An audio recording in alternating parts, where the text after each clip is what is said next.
Long ago, in a dream time, there were no fish. Everyone lived on the land. There was plenty of food to eat, and everyone was happy, except for Yangi, a young man, and Mayak, the girl. He wanted to marry. They had been close friends since they were children, and always played together. In fact, Jungi was so much in love with Mayak that he would not even go off into the bush to hunt, because that meant leaving her alone. However, one day Mayak's father told Jungi that he could not marry his daughter, because he was still only a boy.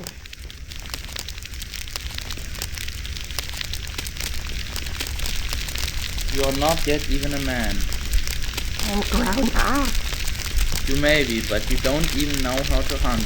How can you be a man when you can't even throw a spear? You wait, I'll soon prepare. I want to have your daughter. And so he decided to go into the bush.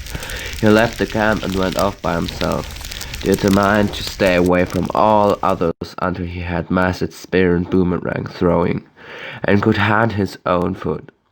He made up his mind not to come back until he was the best spear thrower and fighter in the whole land.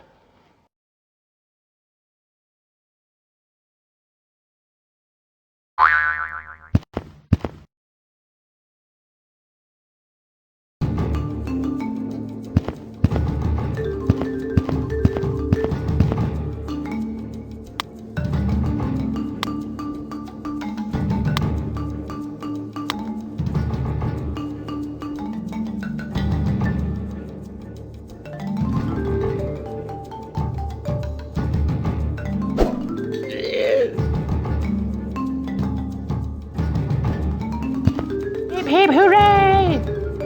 It took him many, many years to learn these skills, and he was away from his tribe for a long time.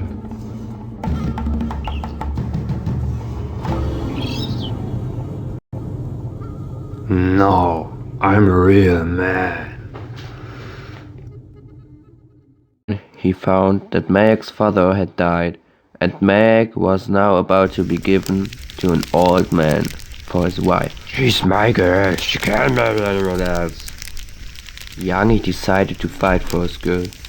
He knew how to throw the spear well, and he would be able to face the best fighter. But there were so many men in the tribe, and he could not fight them all. He decided to wait for a while.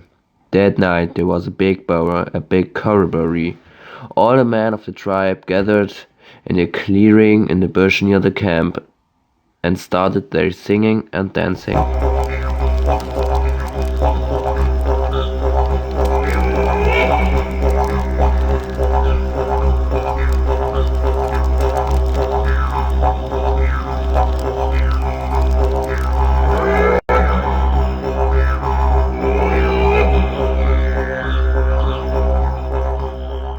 Left the bower quietly and crept back to the camp without being noticed. He found Mayak and off they set, slipping away into the bush. Nobody saw them go, and anyway there was no one at the camp who could chase them. But Yangi knew full well that they had broken tribal law, and that they would be punished if they were caught. And soon the man from the tribe would come looking for them. Jungi and Mayak ran a long way. All night long they traveled, trying to cover their tracks as they went.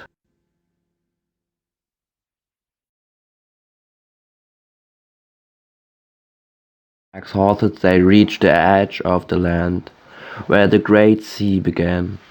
They could go no further. They huddled close to each other in the shelter at some rocks, alone, together for the first time. But they could not sleep. Young knew the man would be after them.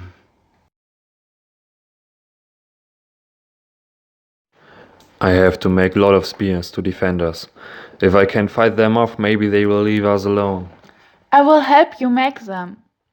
They had gathered a pile of spears, and then they built a small fire, so that they could harden the points in the hot ashes.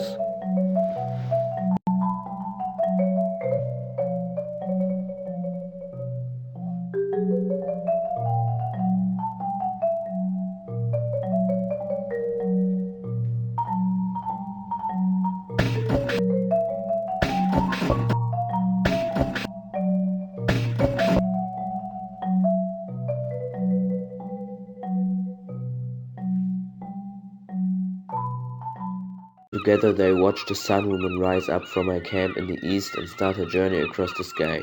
No sooner had she risen than the first of the tribesmen appeared at the top of the rocks overlooking the shore. As they spotted the young lovers, Jungi picked a spear and hurled it toward them. Jungi had practiced well, and the spear sped straight and fast over a great distance.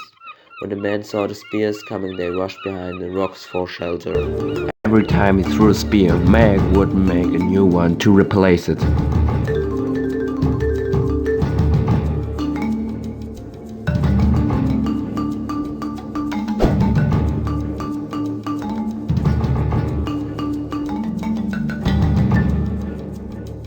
We must run away now.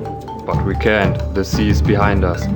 Without spears to defend us, the tribesmen will come down here and kill you. You stay here, I will go back to them. Then they will leave you alone. No, we must stay together always. If we can't stay here and live, then we will leave the land and go into the sea to live.